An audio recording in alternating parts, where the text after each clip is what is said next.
Hello दोस्तों, मैं आपका बहुत बहुत स्वागत करता हूं आपके अपने channel Indian institute of stock market पर। आज हम बात करने वाले हैं मल्टी टाइम फ्रेम एनालिसिस की कि मल्टी टाइम फ्रेम एनालिसिस कैसे किया जाता है। तो यहाँ पे सबसे पहले बिल्कुल अपन डायरेक्टली स्टार्ट करेंगे क्योंकि एकदम नया कॉन्सेप्ट है और टेक्निकल्स में बहुत ही कम लोग इसके बारे में बात करते हैं। तो डायरेक्टली अपन समझना शुरू करते हैं।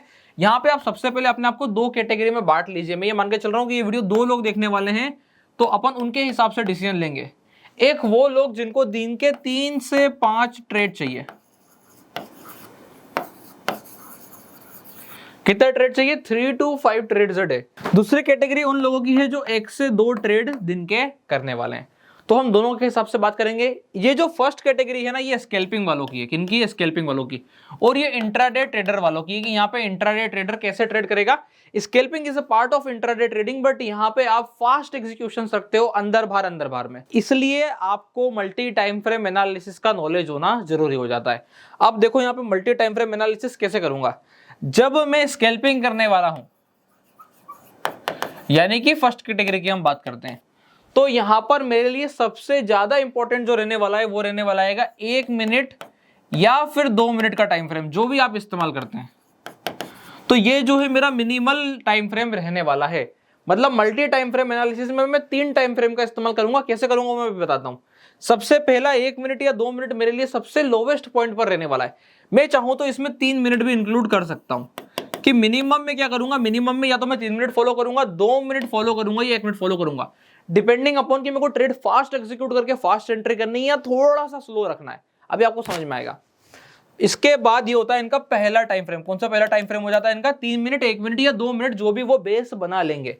इससे ऊपर में आता है उनके लिए 5 मिनट, जहां पे उनके लिए कैंडल पैटर्न इंपॉर्टेंट होगा। यहां पे क्या देखा जाएगा? कैंडल देखा जाएगा। अगर कैंडल स्टिक पैटर्न सही साइड बन गया है तो आप यहां पे आने के बाद इसके ऊपर क्या करोगे? एग्जीक्यूट करोगे। एग्जीक्यूशन कहां होगा? 3 मिनट, 1 मिनट या 2 मिनट पर। और मैं टाइम फ्रेम जो फॉलो कर रहा हूँ 5 मिनट पे अगर कैंडल बनेगा तो मैं 1 मिनट पे जाकर के एग्जीक्यूट करने वाला हूं। और थोड़ा सा और अगर बाहर निकलते हैं हम यहाँ पे, जब मैं 15 मिनट के टाइम फ्रेम पे जाऊंगा तो यहां पर मैं देखूंगा कि एमएसीडी क्या शो कर रही है। मैं एमएसीडी के अगेंस्ट तो नहीं हूं, बस मैं अगर इतना सा भी उठा लूंगा ना तो मैं समझ जाऊंगा कि मैं इस डायरेक्शन में हूं। कहने का मतलब, अगर 15 मिनट में एमएसीडी अप मोमेंटम शो करती है, अप मोमेंटम मतलब एमएसीडी 2 प्रकार से वर्क करती है। एक होती है कन्वर्जिंग और एक होती है डेविएटिंग, मतलब वो दूर खिसकती है आपस में। एमएससीडी सिग्नल से दूर की तरफ बढ़ता है, एमएससीडी सिग्नल की तरफ बढ़ता है। तो जब वो कन्वर्जिंग साइड जाता है, यानी कि जब एमएससीडी ऐसे नीचे उतर रहा था और यहाँ पे एमएससीडी वाला ऐसे लाइन इसको बस टच करने की तरफ बढ़ रहा है, ये जो ओवरऑल सिनेरियो आ रहा है ये ऐसे आ रहा है और इसको टच करने की तरफ बढ़ रहा है, तो इस वाले पॉइंट ऑफ टाइम पे आप क्या बोलोगे कि यहाँ पे मेरी एमएससीडी क्या है? अपटिक है। क्या है? अपटिक। तो मेरे को यहाँ पे सिर्फ टिक चेक करना है। तो कितने प्रकार के टिक होते हैं मैं आपको टिक समझा देता हूँ। सबसे पहला आप नोट डाउन कर लीजिए कि यहां से अपन शुरुआत करते हैं मल्टी टाइम फ्रेम एनालिसिस में। जो थर्ड कॉन्सेप्ट है 15 मिनट में कैसे पता चलेगा, तो यहाँ पे मेरे पास 4 प्रकार के टिक आ जाएंगे। सबसे पहले एमएससीडी नीचे जा रही हो और नीचे में डाउन टिक हो। एमएससीडी नीचे जा रही हो पर अपटिक हो, एमएससीडी नीचे जा रही हो पर अपटिक हो। अब नीचे जाने पर अपटिक कैसे होती है मैं आपको भी दिखा दूंगा। उसके बाद एमएससीडी ऊपर जा रही हो और अपटिक हो, तो अपटिक होगा। ये क्या है? डाउन टिक। ये क्या है? अपटिक। पर किसमें? ये अपटिक के नीचे गिरते हैं। तो ऊपर वाले जो दोनों है वो कहां पे है? डाउन में। कि डाउन में अपटिक हो गई है, डाउन में अपटिक हो गई है, डाउन में डाउन टेक हो गई है। क्लियर? उसके बाद नीचे में साइड हम आ जाएंगे तो यहां पे क्या होगा? एमएससीडी कहां जा रही है? ऊपर ही जा रही है, पर यहां पर भी क्या होगा? या तो वो क्या होगी? अपटिक होगी, या फिर क्या होगा? वो डाउन टेक होगी। बस अगर ये टिक हमने सही तरीके से आइडेंटिफाई कर लिया तो यहां पर हम क्या कर सकते हैं कि इसकी हेल्प से हमको ये पता चल जाएगा कि हमें तेजी करनी है कि नहीं, और अगर तेजी करनी है तो क्या सेटअप बन रहा है। अगर कैंडलस्टिक पैटर्न सही बन रहा है तो इस किसी भी टाइम फ्रेम पे मैं एंट्री मार सकता हूं। ये हो जाता है स्कैल्पर के हिसाब से। अब आ जाते हैं फटाफट से सेकंड सिनेरियो पे, फिर मेरे को आपको एग्जांपल भी समझाना है। तो सेकंड सिनेरियो पे अगर हम आएंगे तो सेकंड सिनेरियो पे क्या ध्यान रखना होता है हमें कि हमारा टाइम फ्रेम आ जाता है 1 घंटा। अब आ जाता है 1 घंटा। 1 घंटा कौन सा वाला टाइम फ्रेम है? टिक देखने वाला। यानी कि मेरे को एमएससीडी का क्या देखना है? टिक देखना है कि अप है क्या डाउन है। क्लियर? ये अगर टिक आपने समझ लिया तो अब आप आओगे यहां पे 15 मिनट के टाइम फ्रेम पे, कैंडल। और जो मेरा एग्जीक्यूशन पार्ट रहेगा वो कितना रहेगा? 5 मिनट का, जिसमें मुझे कम ट्रेड मिलेंगे। यहां पर मैं क्या देखूंगा? चार्ट पैटर्न देखूंगा, एंट्रीज देखूंगा कि मुझे सॉलिड एंट्री मिल रही है क्या, प्रॉपर सिग्नल है क्या। अगर ऐसे सारे सिग्नल्स को आप समझ लोगे तो आप सिस्टमेटिक वे में अपने लिए बेटर ट्रेड आइडेंटिफाई कर पाओगे। अब देखो अपन आ जाते हैं सीधा चार्ट के ऊपर। चार्ट पे आने के बाद मैंने एमएससीडी लगा ली है। अगर आपने एमएससीडी लगा ली तो आपको समझना पड़ेगा कौन सा टाइम फ्रेम है। सबसे पहले मैंने लगा दिया 15 मिनट का टाइम फ्रेम। अब देखो यहाँ पे एमएससीडी क्या है, एमएससीडी ऊपर में अपटिक है। क्या है एमएससीडी, अगर आप यहाँ पे ध्यान से देखोगे, जहां से मार्केट ओपन हुई है, जहां से मार्केट ओपन हुई है यहां पे आपने पकड़ा, आपने क्या देखा यहाँ पे एमएससीडी क्या है, बोले ऊपर है। सिग्नल का है तेजी का। सबसे पहले सिग्नल देखो, अभी मैं कौन से हिसाब से बात कर रहा हूँ, स्केल्पर के हिसाब से। मैंने देखा सिग्नल का है, बोले सिग्नल तेजी का है, डन। अगर सिग्नल तेजी का है, एमएससीडी अपटिक है, तो मेरे को यहां से क्या करनी चाहिए, तेजी करनी चाहिए। तो जब पहला 15 मिनट का कैंडल क्लोज हो गया, उसके बाद मैंने आके देखा कि स्थिति क्या है, तो बोले अपटिक वाली स्थिति है। जो 15 मिनट के क्लोज के ऊपर होगी उसी को मैं आगे कैरी फॉरवर्ड करूंगा, भले बाद में वो डाउन टिक दिखाए, क्योंकि वो कंटिन्यूअसली ऐसे ऐसे मुड़ता रहेगा। तो मेरे जिस पॉइंट ऑफ टाइम पर डिसीजन लूंगा उसी वक्त वर्किंग करूंगा। अगर वो ऐसा ऊपर की तरफ मुड़ रहा है तो मैं तेजी के बारे में सोचूंगा, अगर वो ऐसे नीचे की तरफ मुड़ रहा है तो मैं मध्य के बारे में सोचूंगा, डिपेंडिंग अपॉन कि क्या उसने नीचे ऑरेंज लाइन को क्रॉस किया है कि नहीं। जैसे कि यहाँ पर नीचे क्रॉस है और यहाँ पे डाउन टिक भी है, तो यहाँ पे जिस समय अगर आप देखोगे यहाँ पे मेरे को शॉर्ट के ट्रेड ढूंढने हैं, तेज दिमाग नहीं चलाना है, क्या करना है, शॉर्ट के ट्रेड्स ढूंढने हैं। तो इसलिए मैं आपको एनालिसिस उस हिसाब से बता रहा हूँ। अब ये क्योंकि साइडवेज मार्केट था इसलिए इतना परफेक्ट सिनेरियो और सेटअप नहीं बैठ रहा है, पर जब मार्केट ट्रेंडिंग होगा तो ये बहुत अच्छी तरीके से काम करने वाला है। क्या सिनेरियो बना, यहाँ पे टिक क्या है, बोले अब टिक। अगर इस जगह पे टिक अप है तो मैं छोटे टाइम फ्रेम पे उतरता हूं कि 5 मिनट के 3 कैंडल बनने के बाद क्या सिनेरियो था। ये बने मेरे 5 मिनट के 3 कैंडल, सिग्नल बाइंग साइड नहीं है। देखो आप क्या बोला मैंने आपसे, एमएससीडी का टिक अप है, पर जब मैं छोटे टाइम फ्रेम पे उतरा तो यहाँ पे तो कैंडल नीचे उतर रहा है। अब जब तक मेरे को बुलिश सिग्नल नहीं मिलेगा, चाहे वो बुलिश इंगल्फिंग हो, चाहे वो पियर्सिंग पैटर्न हो, चाहे वो यहाँ पे बुलिश किकर बना दे, वो कुछ भी बना दे, हम मल्टी टाइम फ्रेम एनालिसिस कर रहे हैं तो हम उसके हिसाब से बात करते हैं कि उसने बुलिश आरामी बना दिया, इनसाइड पैटर्न बना दिया, कुछ भी बना दिया। अब मेरा यहाँ पे एमएससीडी से कोई लेना देना नहीं है, मेरे को एमएससीडी नहीं देखना है, मेरे को यहाँ पे कैंडल पैटर्न ढूंढना है। कैंडल पैटर्न मेरे को दिखाई दिया इस जगह पे जाके कि देखो अब यहां से तेजी बन रही है, कितनी बजे, 9:55। तो उस वक्त वहां पर 15 मिनट के टाइम फ्रेम पर टिक क्या था, फिर से जाके मुझे एक बार चेक करना होगा, क्योंकि मैंने उस वक्त डिसीजन लिया था तब टिक प्लस था। अब यहां पे जाके देखोगे आपको टिक समझ में आएगा कि उस वक्त का टिक क्या रहा होगा। तो 9:55 मतलब मैं 9:45 वाले टिक को देख रहा हूं, मुझे सिग्नल ऊपर का दिख रहा है और टिक अप ही दिख रहा है।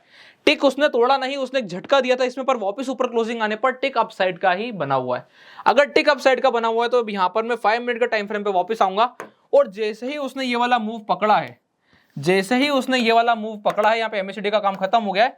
अब आपको क्या मिला यहाँ पर, आपको यहाँ पे मिला series of win decisions inside bar, और इनसाइड बार के बाद आपको उसके ऊपर शानदार वाला जंप मिला। जो डोजीज बनी है आप उसको इनसाइड कंसीडर कर सकते हैं। 2 इनसाइड कैंडल बनने के बाद आप देखोगे यहाँ पे आपको सॉलिड मूव मिला है जिसने प्रॉपर तरीके से ऊपर क्लोज किया है, और यही आपकी बनती एंट्री। अब इसको छोटा करने के लिए आप जो है किसी भी टाइम फ्रेम पे जा सकते हो, वो आपकी पर्सनल चॉइस है कि मेरे को 1 मिनट पे ट्रेड करना है, 2 मिनट पे या 3 मिनट पे। डिफरेंट ब्रोकर्स पे भी आप इसका काम कर सकते हो, उसमें कोई दिक्कत नहीं आएगी। अब मैं यहाँ आ गया, अब आप देखो यहाँ पर आराम से प्राइस ऊपर रुक करके वेट कर रही थी 9:59, और जैसे ही 10 बजा सीधा आपको मूव मिल गया और मूव कैप्चर हो गया।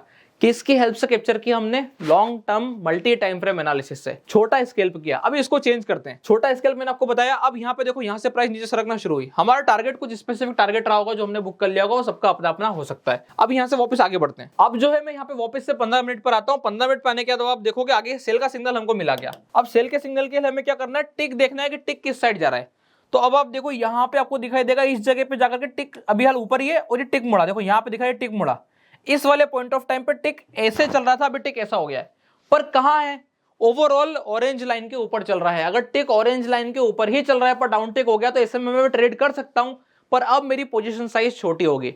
एग्जांपल के तौर पे अगर पहले मैं 5 लॉट में काम कर रहा था तो अब मैं 2 लॉट में काम करूंगा। बस इतना मुझे ध्यान रखना है, जब तक सेल सिग्नल ना आ जाए, जैसे यहाँ पे टिक डाउन हुआ पर सेल सिग्नल नहीं आया, तो जब तक वैसा सिनेरियो चल रहा है आपको टर्न अराउंड करने की आवश्यकता नहीं है बड़ी क्वांटिटी के साथ। तो आप देखो यहाँ पे फिर से छोटे टाइम फ्रेम पे आप आ जाता है, टाइम हो रहा है 10:45 के बाद का सिग्नल।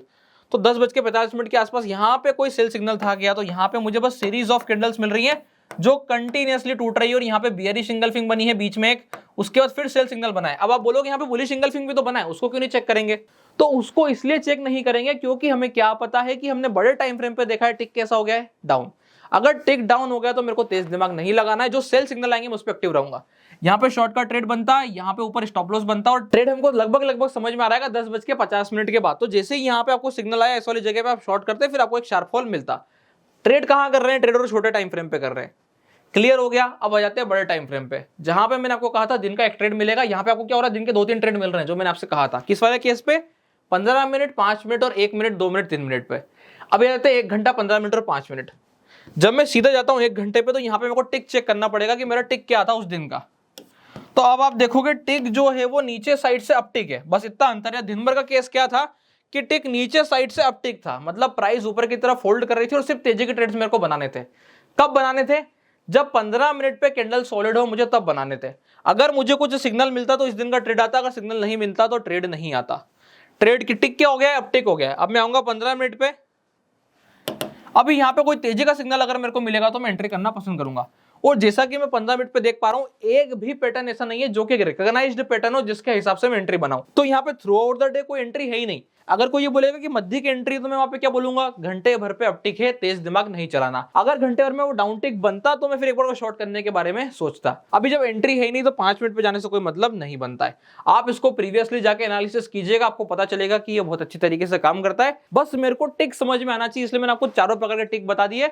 और क्वांटिटी कैसे सेट करनी है, जब मार्केट ऊपर जा रहा है और टिक डाउन है और एमएससीडी में सिग्नल अपसाइड का है, ओवरऑल क्रॉसओवर अपसाइड का है, तो आपको क्वांटिटी कम रख करके शॉर्ट करना है, बस इतना ध्यान रखना है। अगर ऐसे सारे सिनेरियोस को हम ध्यान रखेंगे तो मल्टी टाइम फ्रेम एनालिसिस अच्छे से कर लेंगे। आई होप आप लोगों को वीडियो अच्छी लगी होगी, कुछ सीखने को मिला होगा। अगर वीडियो अच्छी लगी हो तो वीडियो को लाइक कीजिएगा, चैनल को सब्सक्राइब कीजिएगा। इसके अलावा अगर आप लोगों ने अभी तक अपना डीमैट अकाउंट नहीं खुलवाया है तो डिस्क्रिप्शन के नीचे लिंक मिल जाएगा, आप जाके अपना डीमैट अकाउंट ओपन करा सकते हैं। तब तक के लिए बहुत बहुत धन्यवाद।